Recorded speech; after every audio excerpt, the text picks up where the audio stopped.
Hi, I'm Juhber, and welcome back to the NSG server. Last week, we got our villager trading setup started, and this week, we are going to optimize our gear and tackle the production of firework rockets. The first time I signed back onto the NSG server after finishing my last video, my plan was to keep working on my villagers. But, some of my villagers appeared to be a little ill. One of them was my mending villager, which made me sad. I name tagged them because I was worried about them despawning, which I later learned was unnecessary, but better safe than sorry, I always say. Never one to dwell on bad news, I decided to just ignore that problem and get my worksite for my future rocket factory set up. Still needing a bit of a distraction from the mending villager, I did a little decluttering around my base. I did decide to leave my janky villager loader intact for now because you never know. I also decided I needed to expand my sugarcane production because I wanted to have enough sugarcane saved up to seed my farm when I did build it. Sugarcane is, of course, a vital part of making rockets because it's what you make paper out of. Can you actually make paper out of sugarcane? I finally ran out of things to do to put off dealing with my sick villagers, so I headed over to the Cavalry's base to buy a potion of weakness. Because I am lazy and have more diamonds than patience. Also, I don't really have that many diamonds. Back home I grabbed some golden apples, weakened my villagers, and waited for them to become cured. Because that is how you deal with zombies in Minecraft. You splash some poison on them and then feed them expensive food. Curing zombies takes a while, so I continued doing what I had been doing for several hours now while I waited. If it looks like I'm just breaking that lectern over and over again, you would be correct. That's because when you break a villager's workbench, they revert to a normal, unemployed villager. If you replace the bench, they will get a new job with new trades. So if a villager doesn't have the trades you want, you can just destroy his desk and then put it back. When you get the trades you want, you can trade with the villager to lock them in, and then he has to keep doing that job. Forever. Oh look, the villagers are cured. And look how cheap this mending trade is. This is why it's a good idea to zombify and then heal your villagers. I just don't want to deal with brewing right now, so I'm going to handle it later. I don't actually know how these guys turned into zombies in the first place. Now that I had my mending villager back, it was time to get started on my enchanted gear. I know. I got enchanted diamond armor to fight the dragon 2 weeks ago. But that was just armor with enchantments. This will be armor with slightly better enchantments. Also, my tools are going to be way better. Usually in my videos, I show everything in chronological order, but due to how much time trading and leveling up villagers and earning enough XP to craft takes, it made sense to spread my gear upgrades out over several days. But that would do terrible things for the pacing of this video, so I stuck all the upgrade footage into one place. Though, it's likely that no one would have noticed if I hadn't said anything, but now I guess we'll never know. At some point, I got super sidetracked setting up a chicken breeder. It's for a silly reason, but I am going to need a supply of eggs eventually in this episode's project. Now, with more sugarcane expansion. I calculated that I will need 100 stacks of wool for this project. As such, I decided I needed to expand my sheep operation. My sugarcane decided to practice a little manifest destiny. My storage has been getting out of control, so I spent a solid half hour just manually sorting items. Someday, I will have an automated sorting system. Someday. I also managed to blow my storage up at some point due to not enough lighting and too many creepers. Also, one creeper is too many creepers. Also, I managed to do it more than once. After another sheep expansion and shearing, I realized that it was going to take days to get to 100 stacks like this. I decided that this was unacceptable, so I began construction on an automated wool farm.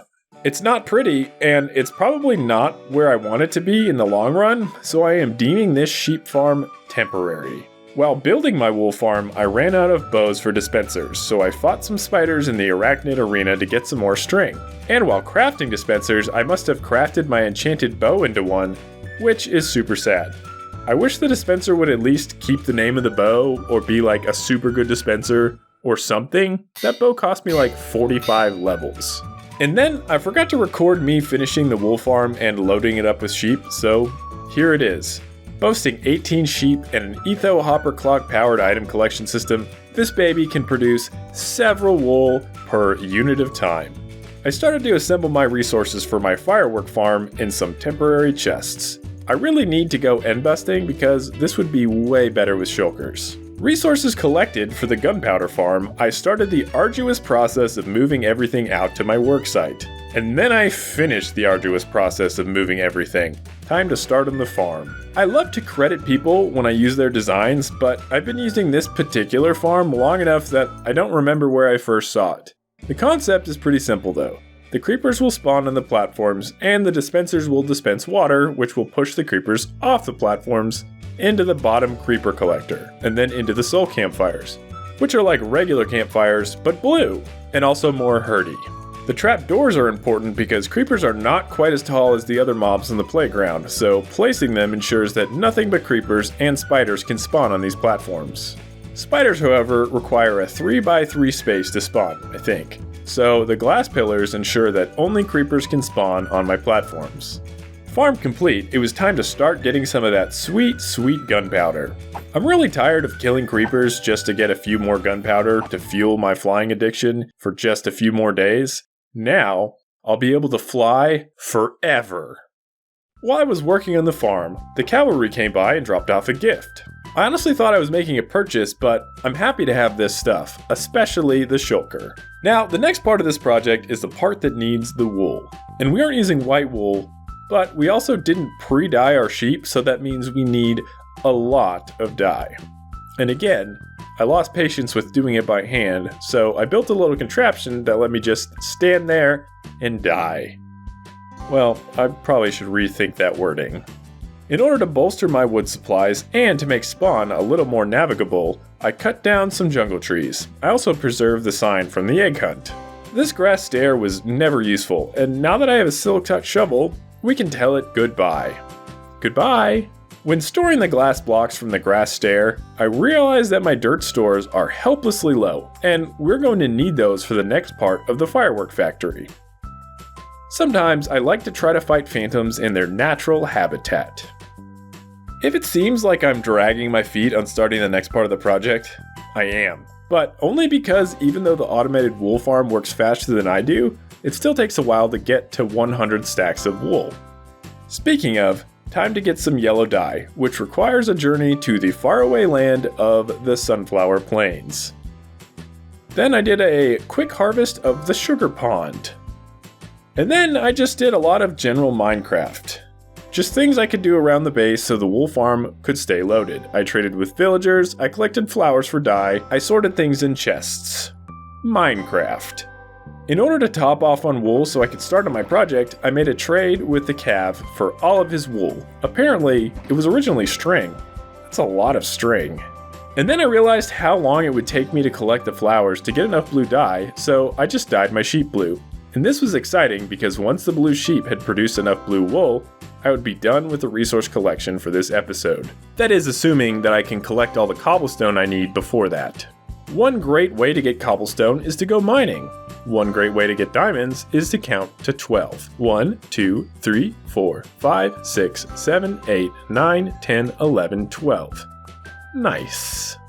This is the aftermath of a creeper explosion. I should probably light my crafting area up. But now we have all of our resources for the sugarcane farm, so it's time to set up worksite B. I decided to build Tango Tech's sugarcane farm because of two of its attributes. It's lossless, which is nice because who likes to lose things? And it's modular, which is nice because I have a plan for beautifying this farm, and it makes it easier to implement my plan if I can configure what size the farm is.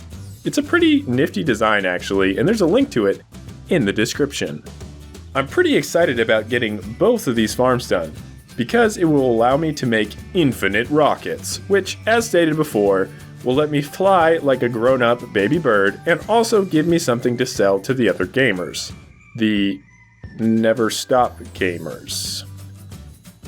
The design to hide the sugarcane farm is a giant hot air balloon, which I think will be a beautiful sight to behold from my seaside village. I want to eventually make something to hide the gunpowder farm as well. I'm thinking like a creeper statue or something of that nature. And then I could call this Creeper Bay?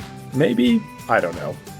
The shape of the balloon was kind of hard to get right, but I think I did an adequate job. If I ever did this again, I think I could do it slightly better, but I am happy with where it ended up for now. However, it is missing one crucial detail.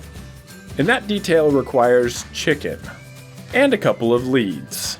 And now it looks like a real hot air balloon. And if I built everything correctly, and mob-proofed everything correctly, whenever I sit in the basket of the hot air balloon, I should be running the gunpowder and the sugarcane farms at a pretty high rate of return. This is awesome, and is directly in line with my plans for worldwide domination. Now, regardless of the length of this episode, this took me a very long time to do, mostly because of the wool, and collecting flowers to dye the wool, but now we are done. I just want to say thank you to everyone who watched this video, and if you enjoy this series, subscribe so you can continue to see this series, and if you have any ideas for what I could use to decorate the gunpowder farm, let me know in the comments. And if you just really like this video, well, YouTube has a function to specifically let me know. See ya!